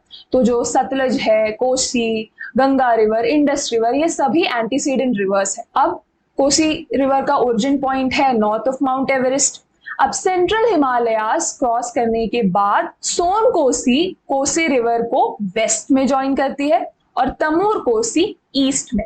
अब ये सारे ट्रिब्यूटरीज और अरुण रिवर जो कि मेजर ट्रिब्यूटरी है, ये सारे रिवर्स मिलके सप्त कोसी को फॉर्म करते हैं। नेक्स्ट ट्रिब्यूटरी है रामगंगा। रामगंगा एक छोटी रिवर है कंपैरेटिवली अगर हम देखें तो। इसका ओरिजिन पॉइंट है गरवार हिल्स नियर गैरसेन। अब एक इंपॉर्टेंट पॉइंट आता है कि ये जो रामगंगा रिवर है ये गंगा से कन्नौज में मिलती है। नेक्स्ट ट्रिब्यूटरी है दामोदर रिवर। सो दामोदर रिवर का ओरिजिन पॉइंट है छोटा नागपुर प्लेट्यू।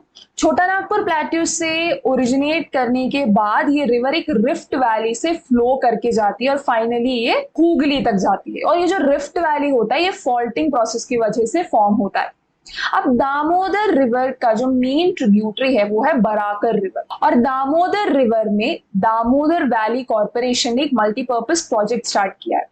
अब दामोदर रिवर के बारे में एक मेन पॉइंट आता है कि इस रिवर को सौरो ऑफ बंगाल कहा जाता है बिकॉज ऑफ फ्लडिंग। तो दामोदर रिवर के इंपॉर्टेंट पॉइंट्स है इसका ओरिजिन पॉइंट जो कि है छोटा नागपुर प्लेट्यू, इसकी जो मेन ट्रिब्यूटरी है वो है बराकर रिवर, और इसे सौर ऑफ बंगाल कहा जाता है क्योंकि जो फ्लड ये रिवर कॉज करती है उसके वजह से। और यहाँ पे एक इंपॉर्टेंट प्रोजेक्ट स्टार्ट किया है दामोदर वैली कॉर्पोरेशन ने जो कि एक मल्टीपर्पज प्रोजेक्ट है। नेक्स्ट ट्रिब्यूटरी है शारदा या फिर सरयू रिवर। शारदा या सरयू रिवर का जो ओरिजिन पॉइंट है वो है मिलाम ग्लेशियर नेपाल हिमालयास में, और नेपाल हिमालयास में शारदा या सरयू रिवर को गोरी गंगा कहा जाता है। जो इंडो नेपाल बॉर्डर है यहाँ पे शारदा रिवर को काली या चौक कहा जाता है, और यहीं पे सरयू या शारदा रिवर जिसे गोरी गंगा भी कहा जाता है वो रिवर घाघरा रिवर से मीट करती है। नेक्स्ट ट्रिब्यूटरी है गंगा की महानंदा, जो कि गंगा की लास्ट लेफ्ट बैंक ट्रिब्यूटरी है वेस्ट बंगाल। महानंदा का ओरिजिन पॉइंट है दार्जिलिंग हिल्स। अब गंगा रिवर की लास्ट ट्रिब्यूटरी है सोन रिवर। सोन गंगा की मेजर राइट बैंक ट्रिब्यूटरी है या फिर लार्ज साउथ बैंक ट्रिब्यूटरी है गंगा की। सोन रिवर का ओरिजिन पॉइंट है अमरकंटक प्लेट्यू। अब सोन रिवर गंगा रिवर से आरा वेस्ट ऑफ पटना यहाँ पे मीट करती है, तो मीटिंग पॉइंट है आरा जो वेस्ट पटना में है। एक और इंपॉर्टेंट पॉइंट है इसका ओरिजिन पॉइंट जो कि अमरकंटक प्लेट्यू है, और सोन गंगा रिवर की राइट बैंक ट्रिब्यूटरी है। तो इस बॉक्स में नमामि गंगे प्रोग्राम के बारे में हमें बताया गया है। नमामि गंगे प्रोग्राम को यूनियन गवर्नमेंट ने 2014 में लॉन्च किया था, जून 2014। नमामि गंगे प्रोग्राम के दो मेन ऑब्जेक्टिव्स हैं। पहला, जो रिवर गंगा है वहां पे पोल्यूशन को कम करना, अबेटमेंट ऑफ पोल्यूशन।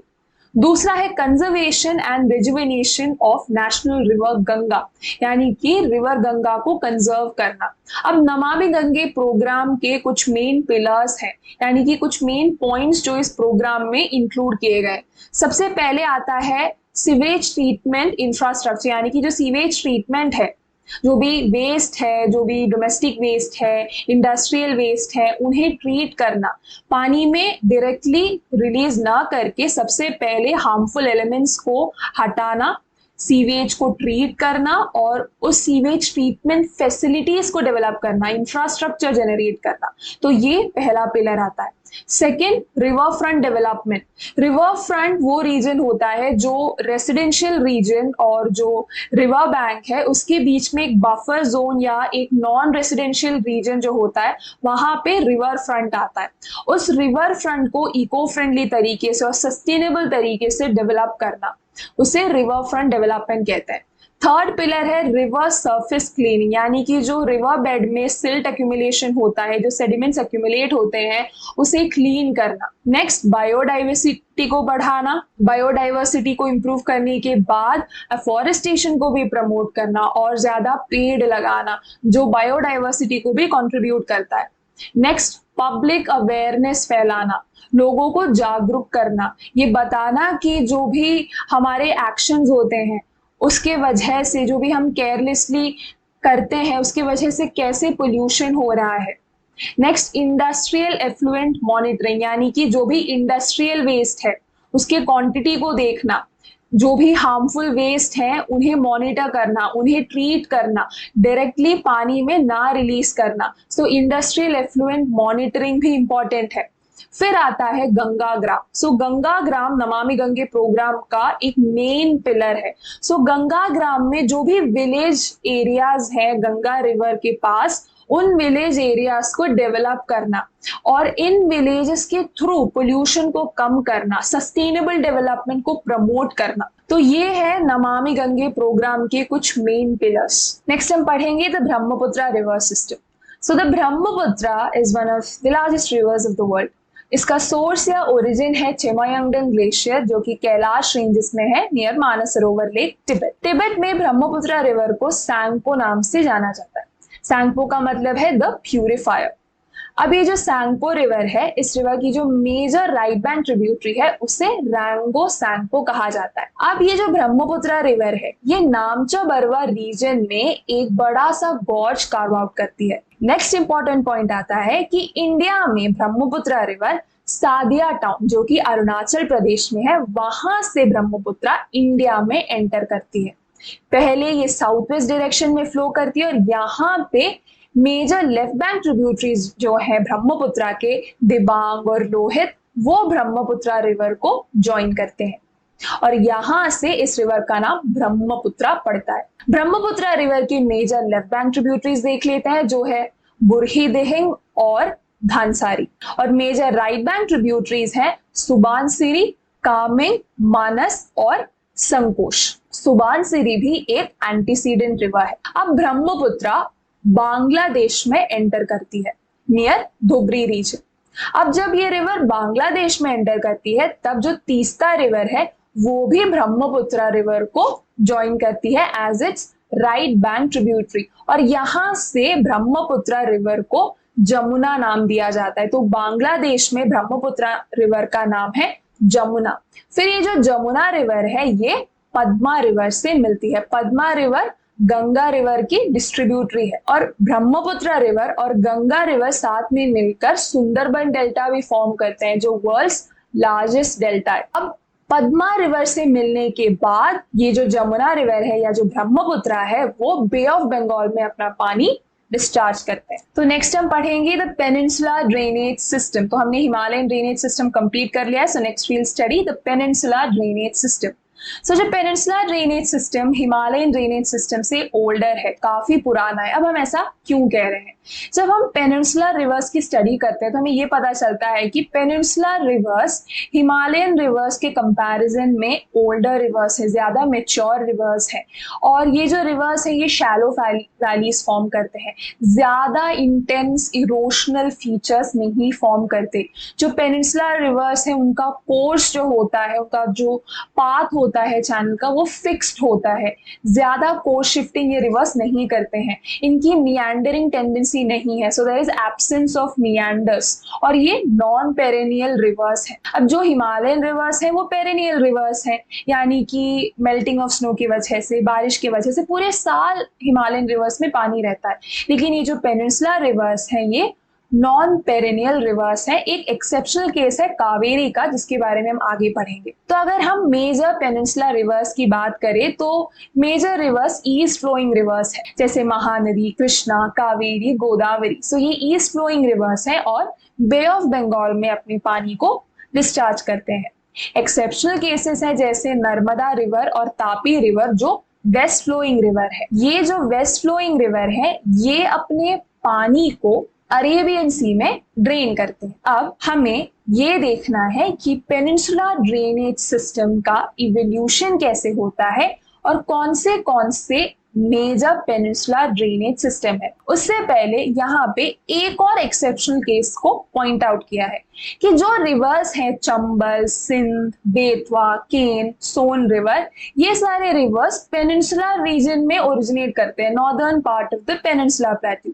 लेकिन ये गंगा रिवर सिस्टम का पार्ट है। इसका मतलब ये है कि जो ये रिवर्स है चंबल, सिंध, बेतवा, ये रिवर्स भले ही पेनिनसुला प्लेट्यू के नॉर्दर्न पार्ट में ओरिजिनेट हो रहे हैं, लेकिन ये पेनिनसुला ड्रेनेज सिस्टम का पार्ट नहीं है। ये सारे रिवर्स गंगा रिवर सिस्टम का पार्ट है। नेक्स्ट हम पढ़ेंगे the evolution of peninsula drainage system.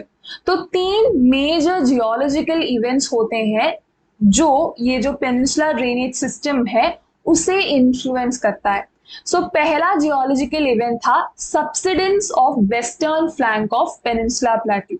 So जो पेनिनसुला प्लेट्यू का वेस्टर्न पार्ट था वो सिंक करता है और सी के नीचे सबमर्ज करता है, और ये होता है अर्ली टेरिशरी पीरियड में। अब ये जो सबसिडेंस होता है वेस्टर्न फ्लैंक का, तो हमने स्ट्रक्चर एंड फिजियोग्राफी वाले चैप्टर में, चैप्टर 2 में ये डिस्कस किया था कि कैसे जो वेस्टर्न कोस्ट है यहाँ पे जो एरिया है ये पोर्ट और हार्बर के लिए कितना फेवरेबल है, क्योंकि कितना डीप है पानी। तो ये इसी प्रोसेस से लिंक्ड है।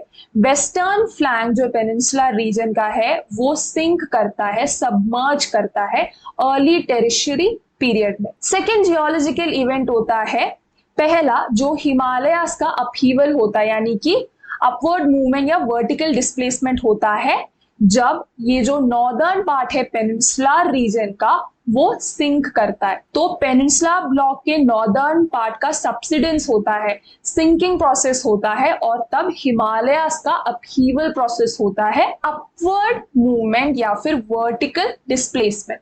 अब यहाँ पे एक पॉइंट मेंशन किया है कि ये जो नर्मदा और तापी रिवर है, ये जो सिंकिंग के वजह से जो फॉल्टिंग प्रोसेस स्टार्ट हो गया था, जो नर्मदा और तापी रिवर है ये फॉल्ट से फ्लो होकर जाते हैं, और ये रिवर डेट्रिटस मटेरियल, जो रॉक मटेरियल्स होते हैं, वो इन रीजन्स में, इन क्रैक्स में डिपॉजिट कर रहे थे, जो फॉल्टिंग प्रोसेस के वजह से क्रिएट हो रहे थे। उन क्रैक्स में ये रॉक मटेरियल डिपॉजिट कर रहे थे, इसीलिए इस रीजन में अलूवियल डिपॉजिट या डेल्टाइक डिपॉजिट नहीं है। अब थर्ड जियोलॉजिकल इवेंट होता है जिसकी वजह से हम एक एलिवेशन देख सकते हैं वेस्टर्न साइड में। सो जो पेनिनसुला ब्लॉक का एलिवेशन है वो वेस्ट टू ईस्ट है। वेस्ट का जो साइड है वो ऊपर उठा हुआ है compare to the eastern side, इसीलिए जो मेजर रिवर्स हैं वो ईस्ट फ्लोइंग रिवर्स है, वेस्टर्न घाट्स में ओरिजिनेट हो रहे हैं, वो अपहिल रीजन है, और वहां से फ्लो कर रहे हैं लो हिल रीजन में और बे ऑफ बंगाल में ड्रेन कर रहे हैं। तो 3 जियोलॉजिकल इवेंट्स थे। पहला है subsidence of western flank of peninsula plateau, जिसके वजह से सबमर्जेंस होता है और सी के अंदर ये चला जाता है पार्ट, और ये होता है अर्ली टेरिशरी पीरियड में। सेकेंड जियोलॉजिकल इवेंट होता है वर्टिकल डिस्प्लेसमेंट या अपवर्ड मूवमेंट ऑफ हिमालयास, और तब ये जो नॉर्दर्न पार्ट है पेनिनसुला ब्लॉक का वो नीचे चला जाता है, सिंक करता है, या फिर सबसिडेंस प्रोसेस होता है और फॉल्टिंग प्रोसेस भी स्टार्ट होता है। अब नर्मदा और तापी रिवर जो इन्हीं फॉल्ट से फ्लो होके जाते हैं वो इन क्रैक्स में, जो फॉल्टिंग की वजह से डेवलप होता है, उन क्रैक्स में डेट्रिटस मटेरियल्स को फिलअप करते हैं, जिस वजह से इस एरिया में कोई अलूवियल डिपॉजिट नहीं है। थर्ड प्रोसेस होता है जब पेनिनसुला ब्लॉक टिल्ट करता है। अब इस टिल्टिंग की वजह से ही एक एलिवेशन होता है जो वेस्ट के साइड में है। इसीलिए जो रिवर्स है ईस्ट फ्लोइंग रिवर्स वो अपहिल रीजन जो वेस्ट साइड से लो हिल रीजन जो ईस्ट साइड में है फिर वेस्ट टू ईस्ट फ्लो करते हैं, यानी कि ईस्ट फ्लोइंग रिवर्स है। और बे ऑफ बंगाल में ये पूरा ड्रेनेज सिस्टम का ओरिएंटेशन हो जाता है पेनिनसुला रीजन में। सो नेक्स्ट हम पढ़ेंगे river systems of peninsula drainage. तो यहाँ पे हम मेजर पेनिनसुला रिवर्स पढ़ेंगे, Mahanadi river, Godavari river, Krishna river, Kaveri river, Narmada river, Tapi river and Luni river. तो सबसे पहले हम पढ़ेंगे महानदी रिवर के बारे में। तो यहाँ पे आपको 3 पॉइंट्स को ध्यान में रखना है, रिवर का ओरिजिन पॉइंट, रिवर का एक इंपॉर्टेंट फीचर और ड्रेनेज बेसिन, यानी कि कौन से स्टेट्स हैं जो इस रिवर के पानी को शेयर कर रहे हैं। तो महानदी का सोर्स या ओरिजिन पॉइंट है सिहावा, जो कि रायपुर डिस्ट्रिक्ट में है छत्तीसगढ़ के।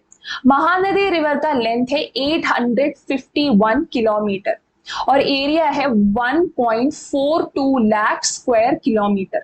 अब इस रिवर का ड्रेनेज बेसिन, यानी कि कौन से स्टेट्स में ये रिवर फ्लो कर रही है, वो है मध्य प्रदेश, छत्तीसगढ़ एंड ओडिशा। तो ये मेजर पॉइंट्स है। इसका ओरिजिन है सिहावा में, it is 851 kilometre long. Drainage basin है मध्य प्रदेश, छत्तीसगढ़ और ओडिशा। नेक्स्ट है गोदावरी रिवर। सो गोदावरी रिवर का मेन पॉइंट ये है कि it's the largest peninsula river system और इस रिवर को दक्षिण गंगा भी कहा जाता है क्योंकि ये पेनिनसुलर इंडिया का लार्जेस्ट रिवर सिस्टम है। अब गोदावरी रिवर का जो सोर्स है या ओरिजिन पॉइंट है वो है नासिक डिस्ट्रिक्ट, महाराष्ट्र। गोदावरी रिवर का जो ड्रेनेज बेसिन है ये महाराष्ट्र, मध्य प्रदेश, छत्तीसगढ़, ओडिशा, आंध्र प्रदेश में है। गोदावरी रिवर के मेजर ट्रिब्यूटरीज है पिनगंगा, इंद्रावती, प्राणहिता और मंजरा।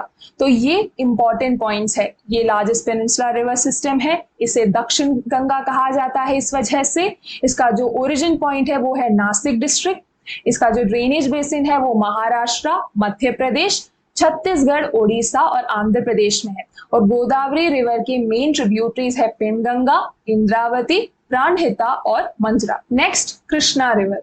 सो Krishna river is the second largest east flowing peninsular river. Krishna river का ओरिजिन पॉइंट है महाबलेश्वर। कृष्णा रिवर का जो टोटल लेंथ है वो 1401 किलोमीटर है। इस रिवर का जो मेन ड्रेनेज बेसिन है वो महाराष्ट्र, कर्नाटका, तेलंगाना और आंध्र प्रदेश में है। और इस रिवर के मेजर ट्रिब्यूटरीज है कोयना, तुंगभद्रा, भीमा। तो ओरिजिन पॉइंट हमने देख लिया महाबलेश्वर, मेजर ट्रिब्यूटरीज आपको ध्यान में रखना है और ड्रेनेज बेसिन जो कि है महाराष्ट्र, कर्नाटका, तेलंगाना और Andhra Pradesh. Next is Kaveri river. Kaveri river का सोर्स है ब्रह्मगिरी हिल्स जो कर्नाटका के कोडगु डिस्ट्रिक्ट में है। कावेरी रिवर का टोटल लेंथ है 800 किलोमीटर। अब कावेरी रिवर पूरे साल पानी कैरी करता है, यानी कि पेरिनियल नेचर है इसका। अब ऐसा इसीलिए है क्योंकि कावेरी रिवर का जो अपर कैचमेंट एरिया यानी कि जो अपर पार्ट है इस रिवर का, यहाँ पे पानी साउथ वेस्ट मानसून सीजन में मिलता है, यानी कि समर के टाइम में साउथ वेस्ट मानसून से रेनफॉल मिलता है अपर कैचमेंट एरिया या अपर पार्ट को। फिर जो लोअर कैचमेंट एरिया है, जो लोअर पार्ट है, इस रीजन में नॉर्थ ईस्ट मानसून के टाइम पे विंटर सीजन में पानी मिलता है। और अगर हम देखें तो पूरे साल ये रिवर पानी कैरी करता है। अब इस रिवर का जो मेजर रिवर बेसिन रीजन है वो केरला, कर्नाटका और तमिलनाडु में है। और यहाँ पे एक और इंपॉर्टेंट पॉइंट है जो कावेरी वाटर डिस्प्यूट है, इसके बारे में भी आप पढ़ सकते हो। कावेरी रिवर के मेजर ट्रिब्यूटरीज है कबिनी, भवानी और अमरावती। तो कावेरी रिवर बहुत ही इंपॉर्टेंट है। इसका ओरिजिन पॉइंट है Brahmagiri hills, it is 800 kilometre long, perennial nature है और ये जो मेजर रिवर बेसिन है वो केरला, कर्नाटका और तमिलनाडु में है। मेजर ट्रिब्यूटरीज है कबिनी, भवानी और अमरावती। नेक्स्ट है नर्मदा रिवर। नर्मदा रिवर एक वेस्ट फ्लोइंग रिवर है, यानी कि अपना पानी अरेबियन सी में ये रिवर डिस्चार्ज करती है। इस रिवर का ओरिजिन पॉइंट है अमरकंटक प्लेट्यू का वेस्टर्न पार्ट। ये जो रिवर है ये रिफ्ट वैली के थ्रू फ्लो करती है और ये जो रिफ्ट वैली है ये सतपुरा और विंध्यन रेंजेस के बीच में है। अब जो नर्मदा रिवर है it forms picturesque gorges in marble rocks and Dhuandhar waterfall in Jabalpur. So ये गॉर्ज फॉर्म करती है मार्बल रॉक वाले रीजन में और धुरंधर वाटरफॉल ये रिवर फॉर्म करती है जबलपुर में। अब ये जो रिवर है इस पे सरदार सरोवर प्रोजेक्ट भी बना है। तो इंपॉर्टेंट पॉइंट्स है इस रिवर का ओरिजिन जो कि अमरकंटक प्लेट्यू, ये गॉर्ज फॉर्म करता है मार्बल रॉक्स में, और धुरंधर वाटरफॉल जबलपुर में। और ये जो रिवर है इस पे सरदार सरोवर डैम भी कंस्ट्रक्ट किया गया है। नर्मदा रिवर का ड्रेनेज बेसिन है महाराष्ट्र, मध्य प्रदेश और गुजरात में। नेक्स्ट हम पढ़ेंगे तापी रिवर के बारे में। तापी रिवर भी एक वेस्ट फ्लोइंग रिवर है, यानी कि अपना पानी ये रिवर अरेबियन सी में डिस्चार्ज करती है। इस रिवर का जो ओरिजिन पॉइंट है वो है मुल्ताई, बैतूल डिस्ट्रिक्ट, मध्य प्रदेश में।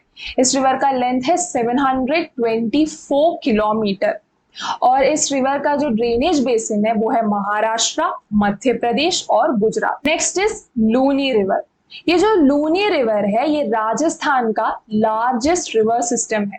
इसका ओरिजिन पॉइंट पुष्कर है और पुष्कर में ये रिवर दो स्ट्रीम्स में या दो ब्रांचेस में ओरिजिनेट होती है। पुष्कर में ये दो ब्रांचेस है सरस्वती और साबरमती। अब सरस्वती रिवर और साबरमती रिवर एक दूसरे से मीट करते हैं गोविंदगढ़ में। अब गोविंदगढ़ से ये जो रिवर है इसे लूनी के नाम से जाना जाता है। अब ये जो लूनी रिवर है ये एफिमेरल रिवर सिस्टम है क्योंकि पूरे साल पानी नहीं रहता है, कुछ कुछ सीजन्स में पानी रहता है, तो इसके टेम्परेरी नेचर की वजह से ये एक एफिमेरल रिवर सिस्टम है। नेक्स्ट हम पढ़ेंगे extent of usability of river water.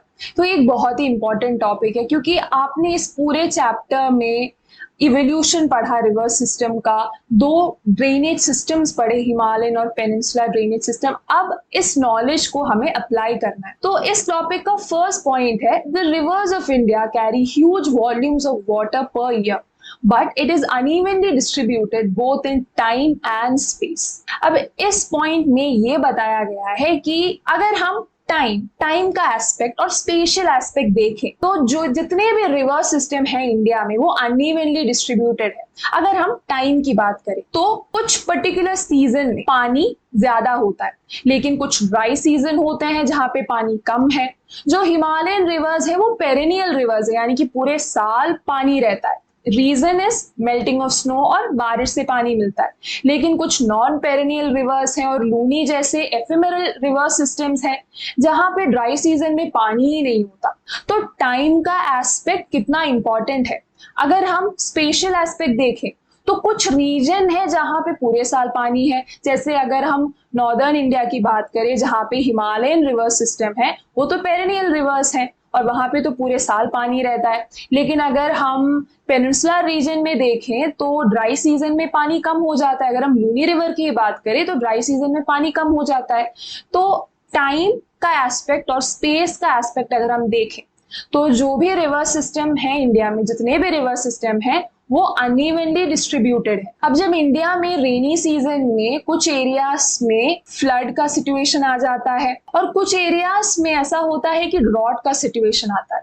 अब टेक्स्ट बुक में आपसे ये सवाल किया जा रहा है कि कुछ सोल्यूशन सजेस्ट कीजिए जिससे ये प्रॉब्लम्स जो फ्लड और ड्रॉट के सिचुएशन एक समय पे आ रहे हैं उसे कैसे सॉल्व किया जा सकता है। अब टेक्स्ट बुक ही आपसे पूछ रहा है कि क्या जो इंटरलिंकिंग ऑफ रिवर्स का जो प्रोजेक्ट होता है क्या उससे इन प्रॉब्लम्स को सॉल्व किया जा सकता है। यहाँ पे हम इसे ही एनालाइज करेंगे। जो रिवर्स का जो इंटरलिंकिंग प्रोजेक्ट होता है जिसकी वजह से जो जहां पे पानी ज्यादा है वहां से पानी को लाया जाता है और जहां पे पानी कम है जिन बेसिन में वहां पे सप्लाई किया जाता है, यानी कि दो रिवर्स को लिंक किया जाता है जिससे जहां पे सरप्लस पानी यानी कि ज्यादा पानी है उस रिवर बेसिन से जहां पे पानी कम है यानी कि डेफिसिट बेसिन से वहां पे पानी को लाया जाता है। तो ऐसे होता है इंटरलिंकिंग का प्रोजेक्ट। अब यहाँ पे आपसे सवाल किया गया है कि क्या इससे फ्लड और ड्रॉट का सिचुएशन सॉल्व हो सकता है। एक एग्जांपल ले लेते हैं। यहाँ पे आपको कई सारे एग्जांपल सजेस्ट किए जैसे Periyar diversion scheme, Indira Gandhi canal project, Kurnool Kadapa canal, Beas Sutlej link canal, Ganga Kaveri link canal. तो ये सारे इंटर बेसिन लिंकेज प्रोजेक्ट्स हैं, रिवर लिंकिंग प्रोजेक्ट्स हैं। तो अगर हम यहाँ पे बियास और सतलज लिंक कैनाल की बात करें तो ये एक ऐसा प्रोजेक्ट है जहाँ पे ये होने वाला है कि ब्यास रिवर से पानी को सतलज रिवर की ओर डाइवर्ट किया जाएगा। अब हमें यहाँ पे जो इंटर बेसिन लिंकेज प्रोजेक्ट है या रिवर लिंकिंग प्रोजेक्ट है, इसके पॉजिटिव और नेगेटिव एस्पेक्ट्स को समझना होगा और फिर ये तय करना होगा कि क्या ये एक्चुअली फ्लड और ड्रॉट के सिचुएशन को सॉल्व कर सकता है कि नहीं। अब एक और बार ये देख लेते हैं कि इंटरलिंकिंग ऑफ रिवर प्रोजेक्ट्स में होता क्या है। तो जब दो रिवर्स को लिंक किया जाता है तब ये होता है कि ऐसा बेसिन जहां पे सरप्लस वाटर है, जहां पे फ्लड होने के चांसेस ज्यादा होते हैं, वहां से पानी को डाइवर्ट किया जाता है ऐसे रीजन में जहां पे पानी बहुत कम है। एक डेफिसिट बेसिन जहां पे ड्रॉट के चांसेस या वाटर शॉर्टेजेस के चांसेस ज्यादा होते हैं। तो ऐसे रिवर लिंकिंग प्रोजेक्ट्स होते हैं। अब हमें ये देखना है कि ऐसे प्रोजेक्ट्स का जो नेगेटिव इफेक्ट है और पॉजिटिव इफेक्ट है ये क्या है, क्योंकि जब रिवर्स को हम लिंक करते हैं तब फ्लड का इशू जो होता है, ड्रॉट का इशू है, वो हम सॉल्व कर सकते हैं। तो ये एक पॉजिटिव पॉइंट हो गया। अब जब ऐसे कंस्ट्रक्शन एक्टिविटीज होंगे, जब कैनाल्स कंस्ट्रक्ट किए जाएंगे, जब ऐसे रिवर लिंकिंग प्रोजेक्ट्स होंगे, तब एम्प्लॉयमेंट जनरेशन भी होगा। अब ये हो गए पॉजिटिव बातें। अब ये जो नेगेटिव पॉइंट्स है ये भी हमें एनालाइज करना होगा। पहला पॉइंट है कॉस्ट। बहुत सारा पैसा इन्वेस्ट करना पड़ता है अगर हमें एक ऐसा प्रोजेक्ट कंस्ट्रक्ट करना होगा। दूसरा पॉइंट है जब हम दो रिवर्स को लिंक कर रहे हैं या फिर एक बेसिन से दूसरे बेसिन की ओर पानी डाइवर्ट कर रहे हैं, तब हम रिवर का जो नेचुरल कोर्स है उसे चेंज कर रहे हैं। और जब भी ऐसा कोई प्रोजेक्ट कंस्ट्रक्ट होगा तो लैंड सबमर्ज होगा, फॉरेस्ट लैंड सबमर्ज होगा, लोग डिस्प्लेस होंगे। तो एनवायरमेंट पे जो इम्पैक्ट है इससे एनालाइज करना भी बहुत ही ज्यादा इंपॉर्टेंट है। अब टेक्स्ट बुक में दो क्वेश्चंस रेज किए। पहला पॉइंट है अनइवननेस ऑफ टेरेन। अब जब हम दो रिवर बेसिन को कनेक्ट कर रहे हैं तो ऐसा तो नहीं है कि दो रिवर बेसिन के बीच का जो रीजन होगा, जो टेरेन होगा, वो एकदम इवन होगा। अनइवन टेरेन है अगर हम इंडिया के फिजियोग्राफिक स्ट्रक्चर की बात करें तो। फिर एक और इशू आता है जो डिफिकल्ट प्रोसेस है, प्लेन एरिया से अपहिल पानी भेजना, तो वो कितना डिफिकल्ट प्रोसेस है। तो इसे अचीव करना बहुत ही ज्यादा मुश्किल हो जाता है। जब हम लो हिल एरिया से पानी को अपहिल एरिया में भेजते हैं तो वो डिफिकल्ट हो जाता है। फिर एक और सवाल यहाँ पे ये रेस किया है कि क्या नॉर्थ इंडियन रिवर्स में इतना सरप्लस है पानी का कि बार बार डाइवर्ट किया जा सके। तो इन सभी चीजों को हमें एनालाइज करना होगा, फिर ही हम डिसाइड कर सकते हैं कि क्या एक्चुअली जो इंटरलिंकिंग प्रोजेक्ट्स हैं उससे बेनिफिट होता है कि ज्यादा हार्म होगा। तो पॉजिटिव और नेगेटिव पॉइंट्स को एनालाइज करना बहुत ही ज्यादा इंपॉर्टेंट हो जाता है। नेक्स्ट हम कुछ और इश्यूज के बारे में डिस्कस करेंगे। तो 6 पॉइंट्स यहाँ पे मेंशन किए हैं, तो मैं इन्हीं 6 पॉइंट्स को इलैबोरेट करूंगी। तो सबसे पहला इशू यहाँ पे रेज किया है नो अवेलेबिलिटी इन सफिशिएंट क्वांटिटी। यानी कि अगर हम रिवर सिस्टम्स को देखें तो सरप्लस अवेलेबल हर जगह नहीं है, हर जगह सफिशिएंट क्वांटिटी नहीं है। अगर हम पॉपुलेशन का भी एंगल लाते हैं तो इतने सारे लोगों के लिए वाटर की नीड्स को सेटिस्फाई करना, अगर हम उस हिसाब से देखें तो सफिशिएंट क्वांटिटी एक इशू हो जाता है। नेक्स्ट सेकेंड इशू है river water pollution. River water pollution एक मेजर इशू है और इस पैराग्राफ में हम रिवर वाटर पोल्यूशन के बारे में ही डिस्कस करेंगे। सो जो रिवर वाटर पोल्यूशन है इसके मेजर एजेंट्स कौन है? इंडस्ट्रीज हैं, एग्रीकल्चर की वजह से होता है, डोमेस्टिक एक्टिविटीज की वजह से होता है। अगर मैं कुछ मेन रीजंस पॉइंट आउट करूं तो जो इंडस्ट्रियल वेस्ट है उन्हें बिना किसी ट्रीटमेंट के डायरेक्टली पानी में रिलीज किया जाता है, जिससे जो एक्वाटिक लाइफ है उन पे हार्म होता है और वाटर पोल्यूशन होता है। फिर जो एग्रीकल्चर इरिगेशन की वजह से जो इंटेंस इरिगेशन होता है, फिर पेस्टिसाइड्स और फर्टिलाइजर्स के इंटेंस यूज की वजह से जो ग्राउंड वाटर पोल्यूशन होता है, ये सारी चीजें भी इंपॉर्टेंट है। फिर अगर हम डोमेस्टिक सेक्टर की बात करें तो कई सारे फैक्टर्स आते हैं। जब लार्ज स्केल बेदिंग होता है, जब कपड़े धोते हैं, इसकी वजह से भी वाटर पोल्यूट होता है, जब ये सब लार्ज स्केल में होता है। फिर फेस्टिवल्स में जब हम प्लास्टिक हो या फिर फूल हो, ये सब जब पानी में हम फेंक देते हैं, ये भी एक इश्यू हो जाता है। क्रिमेशन ग्राउंड्स जो रिवर्स के पास होते हैं, उससे भी पोल्यूशन होता है, एक मेजर सोर्स है पोल्यूशन का।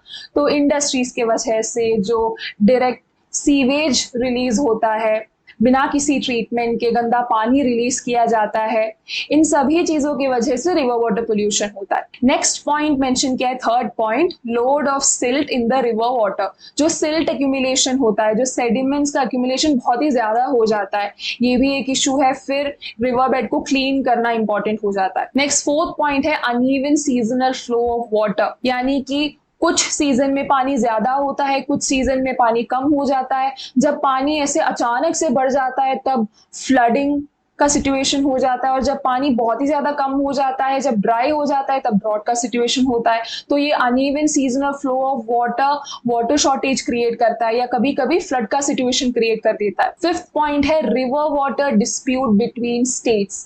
तो ये जो पानी है, पानी का जो शेयरिंग है, और हमें पता है वाटर कितना इंपॉर्टेंट रिसोर्स है, इस वजह से जहाँ पे रिवर ओरिजिनेट कर रहा है और जो जो स्टेट्स उस पानी को शेयर कर रहे हैं, उनके बीच में एक कांस्टेंट डिस्प्यूट चलता ही रहता है कि किसको कितना शेयर मिलेगा, कौन कौन सा प्रोजेक्ट कंस्ट्रक्ट करेगा, किसको कितना शेयर मिलेगा, किसको ज्यादा मिलेगा, किसको कम मिलेगा।